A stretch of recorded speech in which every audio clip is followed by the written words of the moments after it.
Eleanor is the esteemed architectural historian and interior design professor at UCLA and Santa Monica College. Last time, 1 year ago, Eleanor covered the history of Los Angeles and building styles that developed from the early 1800s through the 1940s. Adobe, Victorian, arts and crafts, romantic revivals, Art Deco, and Hollywood Regency. But today, for round two, she'll pick right up as she does a quick review, and then it continues with mid-century modern, postmodern, contemporary, and green design. She'll even illuminate us as to why the most special style emerged in the 1970s, most commonly referred and known as Canadian Revival. And you can guess as to what that means. However, before Eleanor begins this morning, know that by attending this morning's session, you'll receive this flyer. So please pick one up before you leave today. And it will enable you to download the Beverly Hills Style Guide, which Eleanor's committee developed. It was written by the Planning Commission before the Design Review Commission in Beverly Hills was established. And it was then refined by the Design Review Committee. The Style Guide is not only fantastic, but it's absolutely invaluable. So this sheet will let you know how to download that. Recently, Eleanor and her friend Ann Asher, and it was stand up for a second. And I'm delighted, of course, that I can call her my friend as well. You know Ann. Ann's going to come up in a second. But Ann and Eleanor embarked upon their own national radio program called Dishing the Dirt on Design. Eleanor, is this your control? Yes. I want to ask the, Okay. is that? Big green one. Okay, there's the design catalog, which when you pick this up will give you the instructions on how to download it. And we're going to hand Eleanor in a moment. They started their own national radio program, Dishing the Dirt on Design. They interviewed luminaries from the worlds of real estate, art, fashion, flowers, historic homes, interior design, and architecture. And it's very easy to tune in as well by your computer, which is described on the flyer. Ann and Eleanor are going to talk for a moment about this innovative radio program, which is absolutely, I think, wonderful. Ann? Thank you. Thank you very much, Brett, for giving us a chance to just talk a little bit about dishing the dirt on design. Now, there's design in absolutely anything you can think of. Just really think about it. You can have design #1 in architecture and real estate, and that's where all of you come in and why you're getting all this additional education to make you even better at what you do. You have design in anything you can feel, touch, see, hear, smell, think of fragrances, food, anything. And Eleanor and I will take you on a journey to all these marvelous things in design that are terrific. But the #1 thing that we started with was real estate, because that's so important. It's really right there in front of your eyes. So who would he ask? But Brett Parsons. Right, Brett? Okay. And he started our show when we began in July, and he was terrific. His title was Moguls, Mansions, and Movie Stars. And you can imagine how Brett can go on and dish about that, which he did. That's exactly what he did. But it's something that all of you should listen to, because in all of his humor and enticing and lovely and inside stories, he also gave the best overview of Beverly Hills real estate, especially the homes, so that somebody who doesn't know the market here, because when you go on the internet, you are heard worldwide, and so his interview was heard worldwide, and it's of tremendous value to each of you, because that way, if you use this, if you tune in and listen to it, you'll get a great overview of all this, and maybe you can use it with some of your clients. So I just recommend that you do. I think that if you want to hear it, you have this sheet which is outside, but you do go to Dishing the Dirt on Design. I'm sorry, I'm not good on the internet. The first thing you do is go to voiceamerica.com. Then you go to the Variety channel, because they have lots of different channels, and we were on the Variety channel, and you type in Dishing the Dirt on Design, and then you will see a list of completed shows. Click on Rest, which is again moguls, mansions, and movie stars, or any other one that you want to hear. Once we put them on the air live, then they become podcasts, and you can listen at any time at your convenience. So anyway, I want to say thank you to all of you, and thank you especially to Eleanor for this wonderful presentation we're all going to be treated to today. And for all of you out there, if you have any suggestions for us, we do have a Facebook page where you can contact us and let us know your thoughts, because we want to help you all out, have lots of sales, and make a lot of money, okay? Thank you.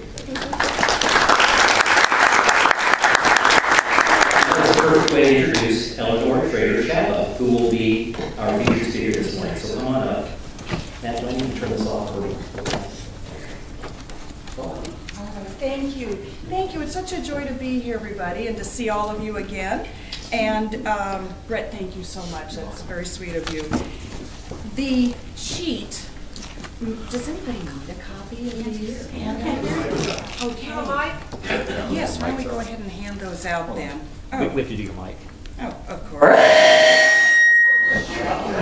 Zeppelin!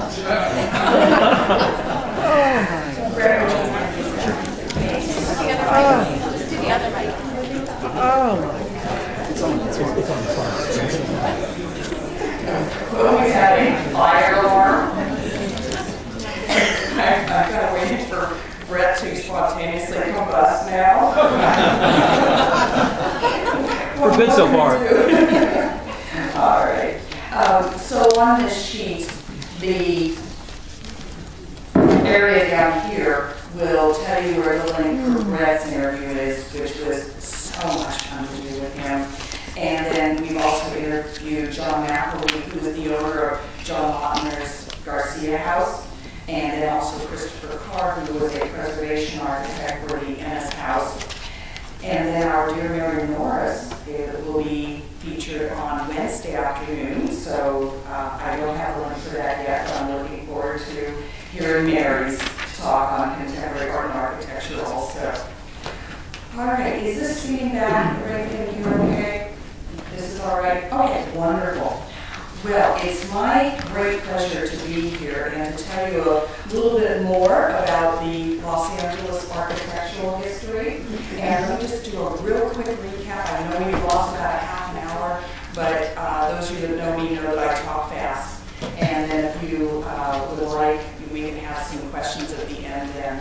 All right, very brief recap. The history of Los Angeles architecture started in 1818 with the Avila Adobe. I do want you to keep the Adobe style in mind, because when we get to the homes of Cliff May, you will see the references to the Adobe style. On the back of the slide list, and today is poor Brett, let's go on a curve day today. I realized that the second page of the slide list did not come his way. So I do have quite a few more slides, and once we get past number 22 there, I will call out the names of these buildings. You are most welcome to email me if you would like the rest of the slide list, so don't be shy, I can get that for you if you wanted to know some of the names then. All right. And then the Victorian style we covered, which is very eclectic, as America was expanding and we needed to build more to house our growing population. Pattern books came over from England, and so women would sit with their husbands and go through page after page of roof lines, of doorways, of other elements of architecture, and come up with this very eclectic style. Did not work very well for Los Angeles. It's the weather that we like to throw on our doors, and Victorian architecture is very closed in. And then the Thaddeus Mansion in Pasadena, a typical example of the Beaux-Arts style based upon French design of the 1850s that came here to the United States. And then, of course, the Gamble House, the arts and crafts period, and then the smaller version of the bungalows that you'll find in all sorts of little inlets in Pasadena and Santa Monica and West Hollywood. And then the Spanish colonial revival style, one of the romantic revival styles of the 1920s primarily. And then the English Tudor revival style, also based upon farmhouses, such as the Spanish colonial revival style was. Little French Normandy, based upon the pigeon coops in France, as many of the members of the army and militia in World War I had traveled to the farm areas of France.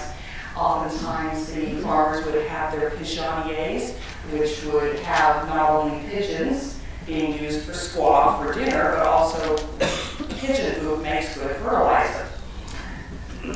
All right, and the colonial revival, also popular in the 1920s.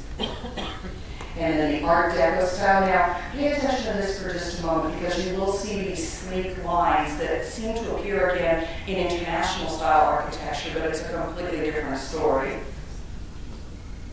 And then the Hollywood Regency style, which has the mansard roof and the big welcoming doors.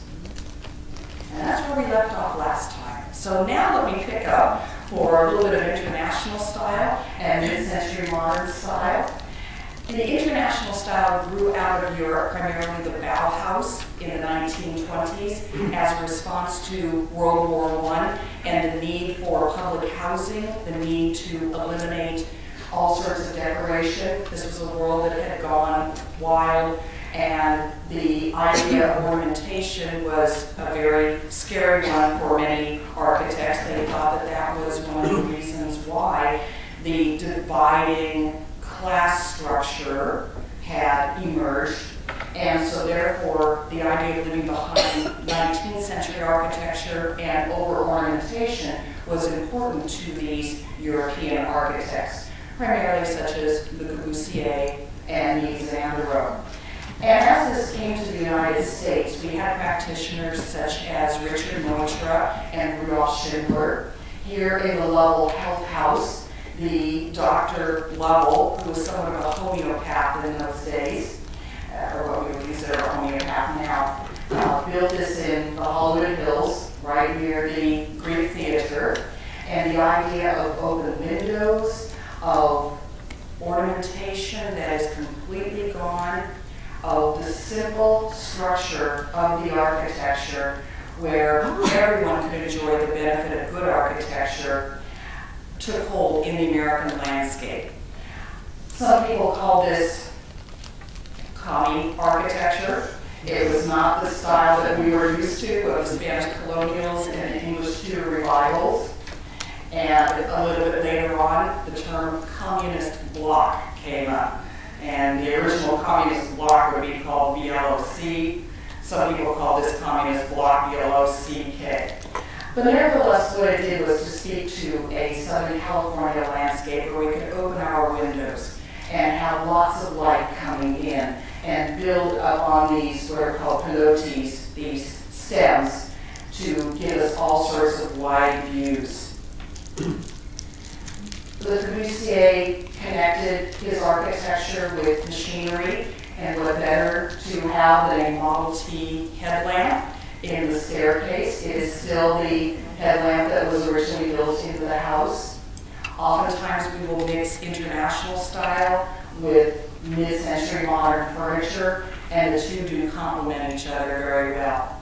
When we speak of international style, we're primarily talking about the 1920s, although that does go well into the 1970s.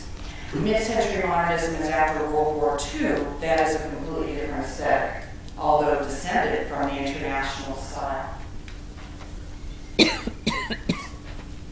Here is Neutra's VDL house. You can visit this It's in Silver Lake area.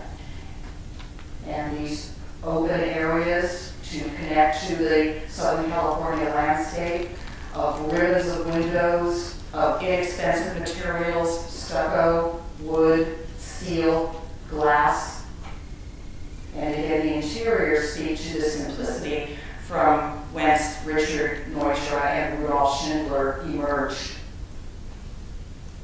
The Schindler House, or the King's Road House, and this speaks to Schindler's association with Frank Lloyd Wright.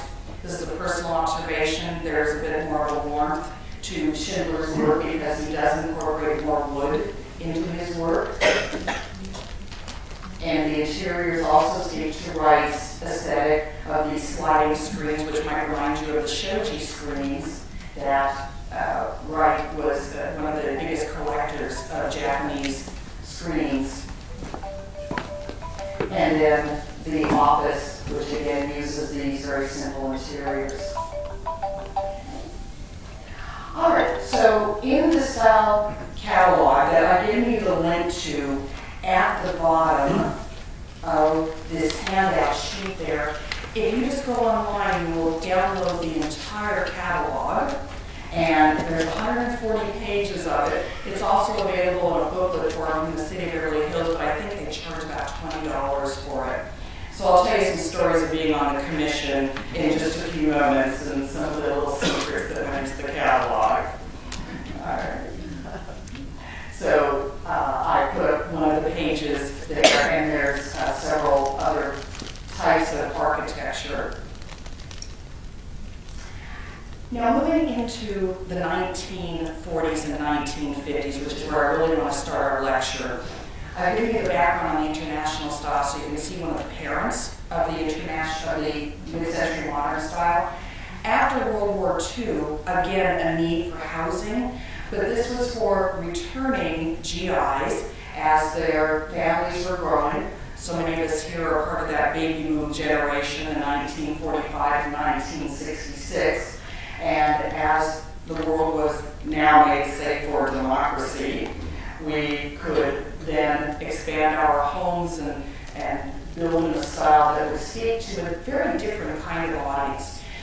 The idea, as proposed by John Intenza, the fellow with his hand up on the right, through his Art and Architecture magazine, was to build using materials that had been developed during World War II, and then to build for the post-World War II families, which really no longer have servants, that were child-friendly, and that needed easily cleanable, open-style floor plans. And of course, my dear friend Julius Schulman on the right, he was the one who made Southern California the icon through his photography. So up until then, we had been a conglomeration of romantic revivals. We had been all kinds of Adobe style, had a very Spanish bent about our history. And then through the efforts of John Intenza and Julius Schulman, the Case Study House program put us on the map. And it was a very different style of architecture. Many of the Tract Homes grew out of this. Here is one of the magazine covers, which Ray Eames designed this particular cover. And about 36 houses were proposed by various architects, and about 24 of them were built. So Case Study House number 8 is the one that is open to the public, but once in a while some of the other houses open up if they're on a special tour. And please do stay in touch with me, because oftentimes as Brett and I are emailing each other at 2 o'clock in the morning saying, ooh, what can we come up with next? Ooh, where can we go next? We love to have you along with us. It was my great pleasure to tell Michael Williamson about the Sheets Goldstein House tour, and so I always love to have all of you along with me, so please stay in touch with me. And so the house built for Ray and Charles Eames by Charles Eames and by Errol Saarinen. The idea for this particular case study was for an adult couple whose children had grown. Their college-age daughter had already gone off. And as they were designers, they needed a studio as well as the home. So case study house number 8 actually has 2 structures to it. their home on the left, and then the second building way in the end is their studio. They also had to build it because they blew up their apartment in Venice. Their experiments in the oven, making some toys or something else. And so this was the perfect opportunity for them to do this. And so here is the entrance to the case study house number 8 and another view of it. Built on a bluff in the Palisades. That meadow in front of it will stay there in perpetuity. The Eames Foundation has made sure of that. Charles's grandson, Eames Demetrios, is one of the most delightful people you could ever want to know. And he is, and his sisters have been the shepherd of this case study house number 8. Here's the interior. Charles and Ray Eames travel all over the world. If you're wondering what's in the upstairs, don't worry, there's not a whole lot. There's just a couple of bathrooms that are very simple. The house is very transparent. The house is open up once a year on Charles Eames' birthday, which I believe is June 17th. Don't quote me on that. So stay in touch with the Eames Foundation if you would like a tour of the inside of the house. Here's the office with the requisite Eames leather lounge chair. The iconic photo of Los Angeles is the Stall House, case study house number 22. That has now been opened up for tours. My little brain is thinking I haven't called Brett yet, but we're going there. And how were these ladies photographed? Well, Julius Schulman loved the ladies. Such a dear man, lived almost to be 100 years old. And so he was just trying to get a picture of their legs, so he tells the story, and grabbed this iconic image of the Stall House hanging over the edge. And there's Julius in the front now. And then one of the interiors, which again speaks to the openness of the Los Angeles landscape. So you can see that these mid-century modern houses were a child of the international style, but whereas the international style was after World War I, this was after World War II.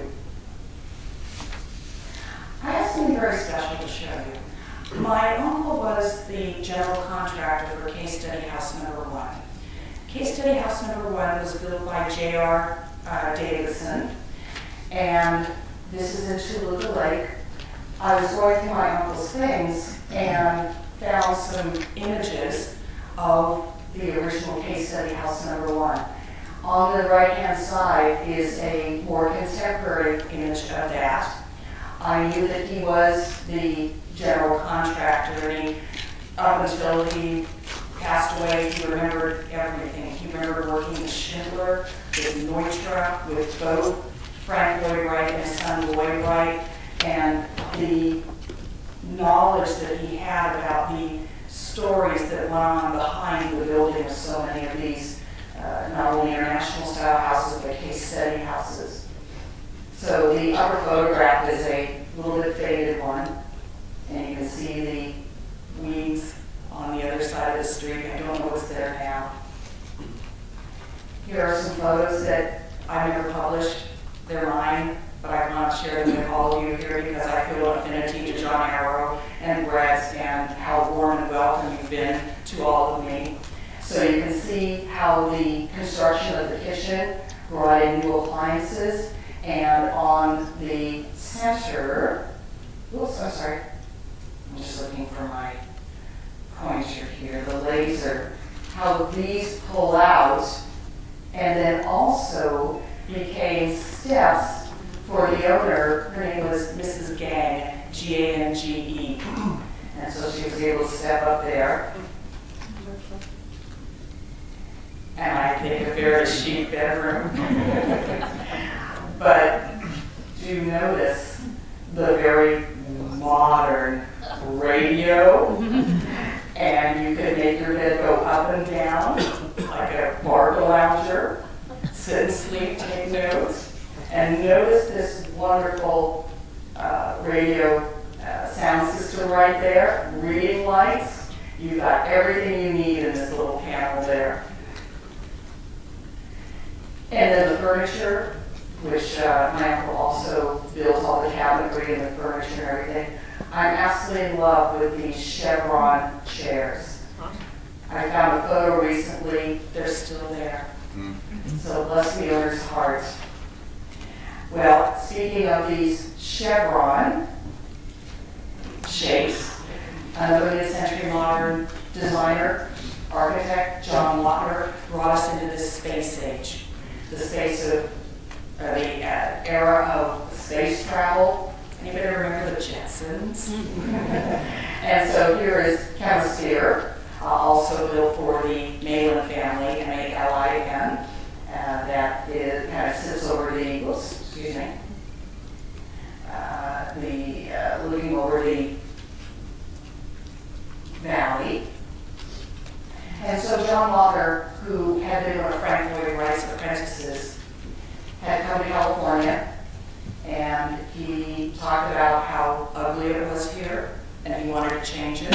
And he said as he was driving down Santa Monica Boulevard, I can't imagine how to make a place uglier than it was in Los Angeles. So he set about to change it with his aesthetic of wood and concrete and glass and water. Here's the Garcia house, and on your handout, this is what John McEnroe, who was the owner of the Garcia house, will talk about. It's probably most famous for its movie history, and that is being blown up in Lethal Weapon 2. Thank goodness the house wasn't blown up, it was just a set that was blown up. So if you go to the podcast, you hear John McEnroe talk about renovating the house and bringing it back to its original glory. Here's the stairs descending down.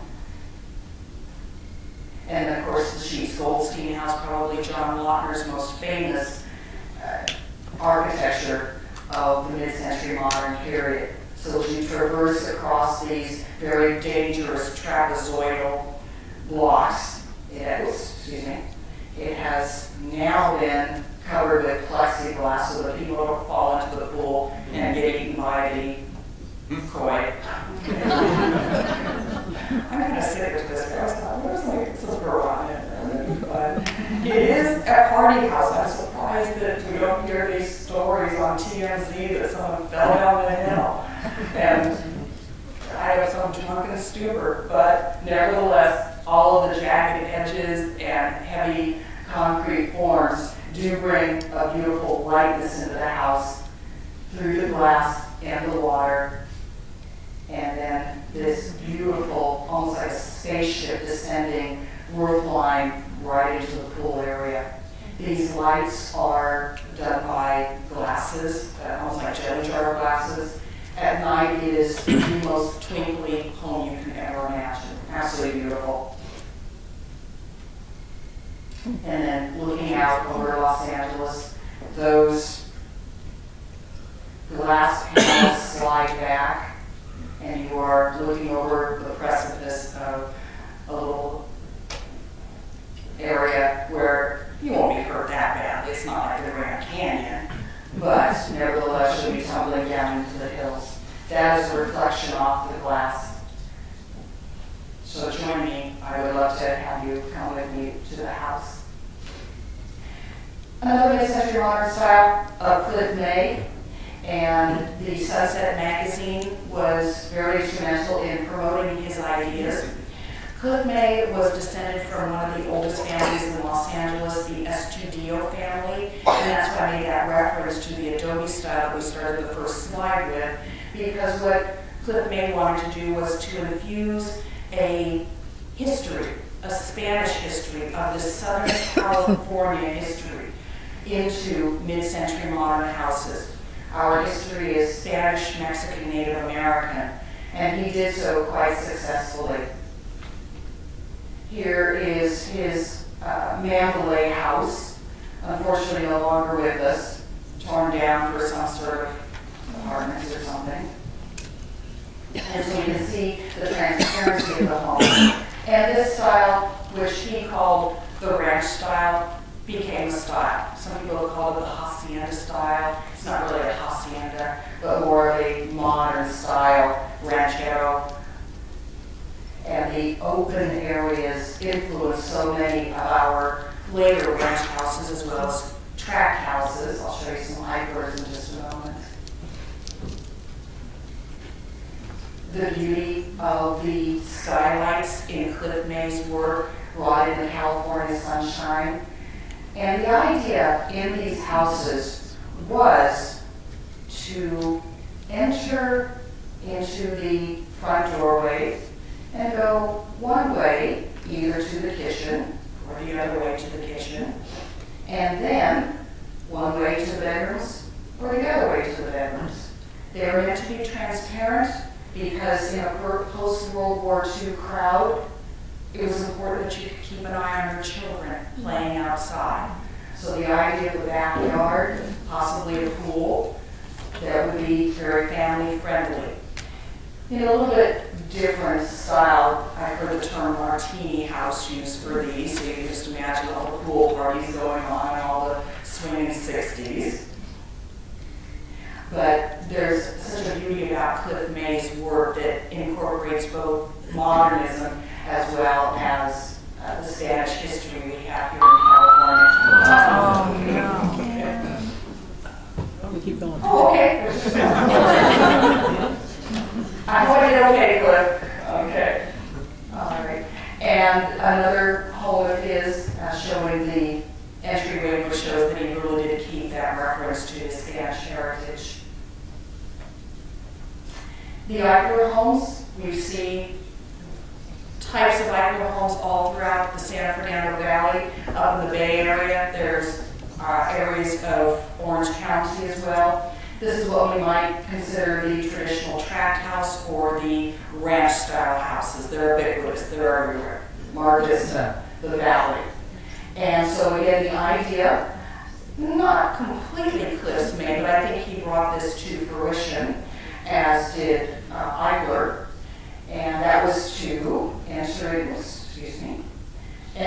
the front door, go one way for the kitchen and the other way for the bedrooms, and likely the kitchen was on this side because the driveway was right there, and the lady of the house could carry her groceries in to the kitchen that was close by.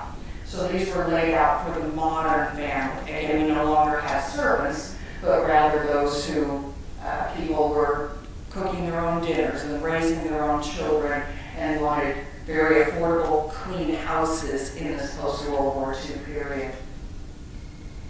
Another example of an Ivory home in Balboa Highlands, thank you, Balboa Highlands.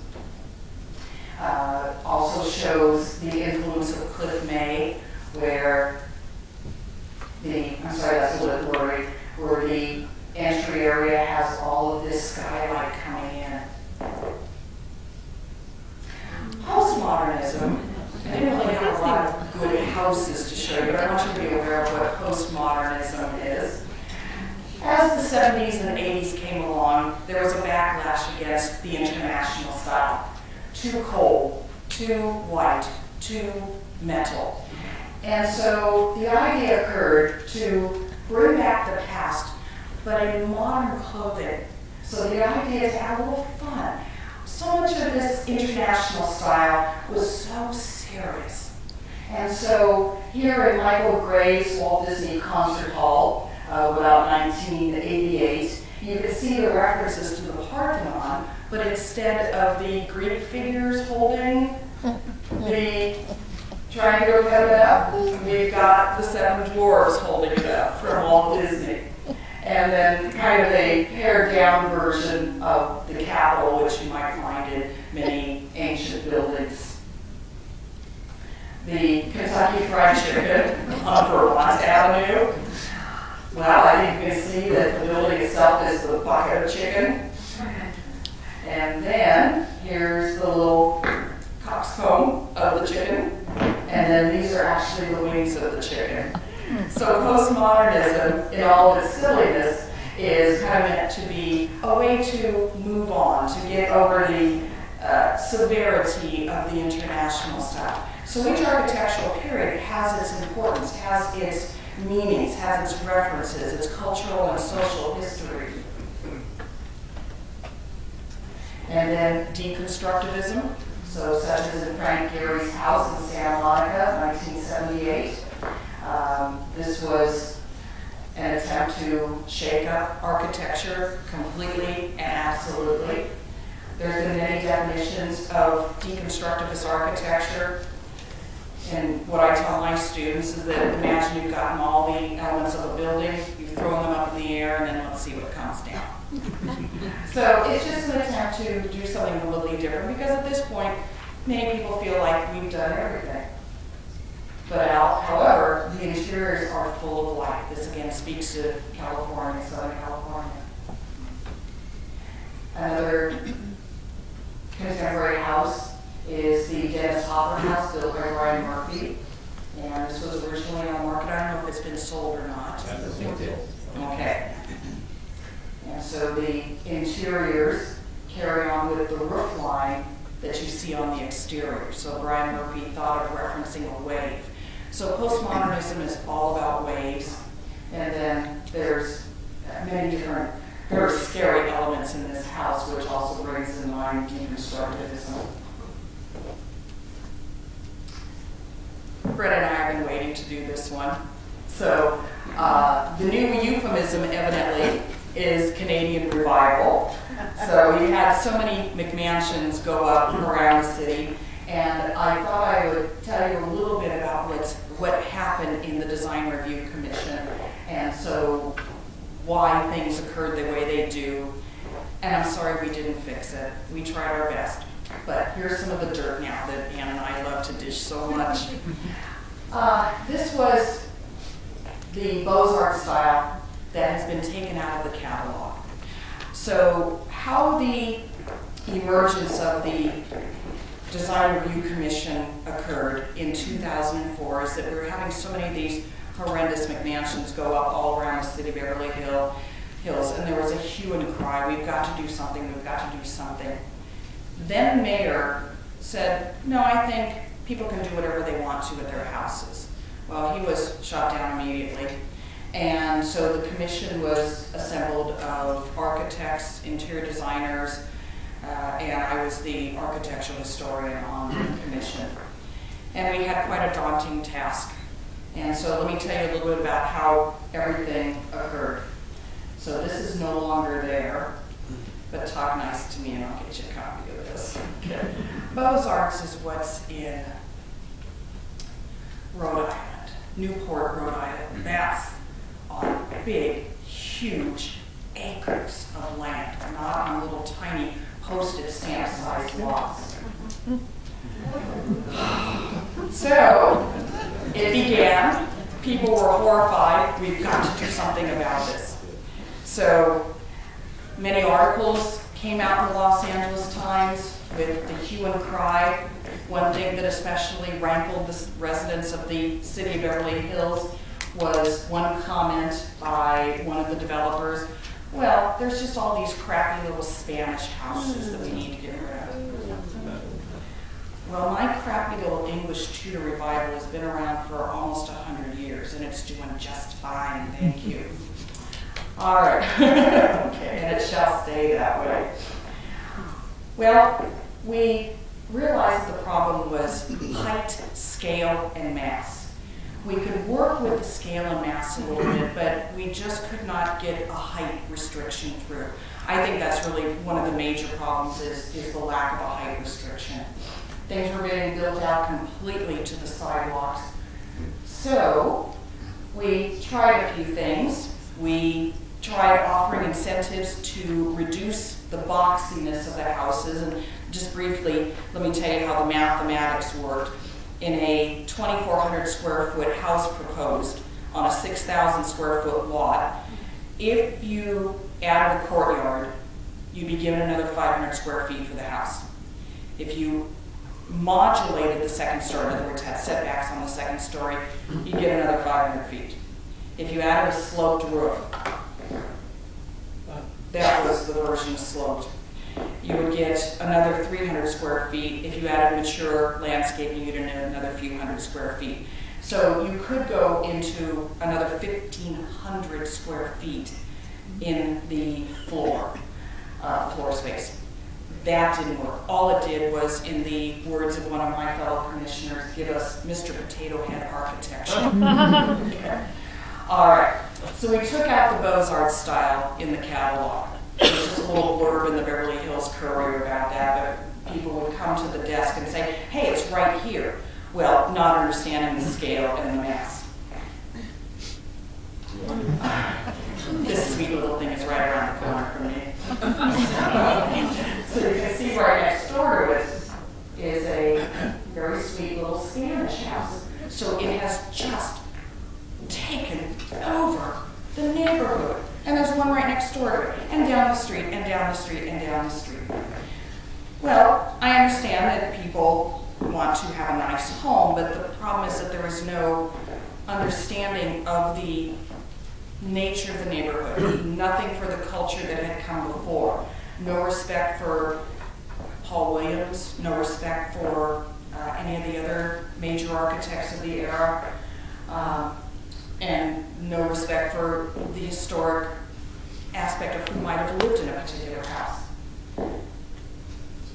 So my great pride was that I did everything I could to get rid of columns. When I was feeling particularly upset one day, one of my fellow commissioners turned to me and said, realize, Eleanor, that in the 4 years you've been here, there have been no new columns. If you see columns in that period, the plans were put in already, and I couldn't do anything about it. So if you can't have your columns, well, let's just make the entry as big as possible. Let's try half columns. Let's do everything we can just to make it as big as possible. Well, then we tried mature landscaping. That was the final end when I decided not to renew my commission. So that was a way to say cover it up. So we've done everything we could. I was just talking with someone saying, you know, maybe before you build a house, like a driver's license, you need to have some sort of training. So it's been a huge, huge struggle. And we can't really do a whole lot about the inside, but at least we can try to do something about the outside. And the first step in the right direction, personally too little, too late, was the establishment of the Beverly Hills Preservation Ordinance that was enacted this year, establishing a Cultural Heritage Commission. So I wanted to end on a positive note here. And the ordinance would expand the notice period for a demolition permit to 30 days from 10 days. So you didn't have any time to rally the troops and gather up. This happened with one of Neutra's houses, which was saved. Unfortunately, one of John Lautner's houses, the shoe set house, was not saved. And this would be for any structure at least 45 years old that was designated by a locally important architect, designer or builder, or a master architect. And the city will compose a list of architects of known fame and local architects who have designed buildings important to the city's history. And unfortunately, it doesn't matter if someone lived in a house, but at least we've got the beginning of a preservation ordinance for a house that's at least 45 years old that was built by a significant architect. So with that, I would like to call up Brett for just a moment. I just have a little something for him. It's very minor. I have a copy of, I didn't know about this part. This is the full book, and this is with the Beaux-Arts style inside of it. So fantastic. it's a full copy. So Brett, thank you Look for at it. organizing this lecture for me. You're welcome, but I have a wonderful announcement about Eleanor, and I'm not on mic, so I'll talk close to you. And John, are you here? Yes. John's in the back. In October, so just about a month and a half from now, Eleanor begins an innovative new program that John has established. Eleanor, in a nutshell, some details are being worked out. Eleanor will rotate from each JAG office and conduct the caravan for that week on a chartered caravan shuttle bus. So you get to go with the experts. The homes will be pre-selected to give you the best diversity about what's available on the market, but you'll have your teacher with you on a shuttle, and what's better than that? Thank you. So anyway, and with that, we conclude. Thank you very much, and Thank please, you very please much. don't forget.